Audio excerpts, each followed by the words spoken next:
Morning po sa inyong lahat. Ngayong umaga nag-harvest ako ng isang klaseng uri ng luya.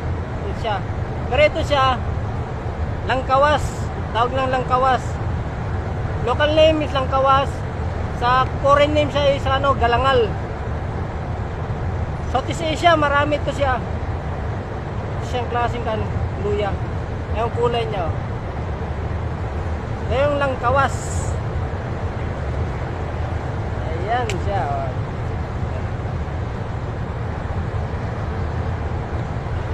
Dami.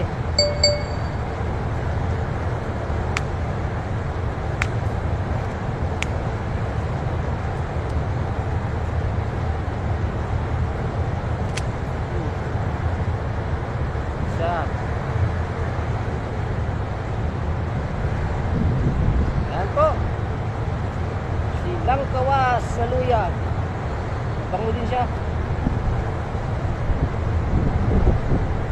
Thank you po sa inyong lahat. Salamat po.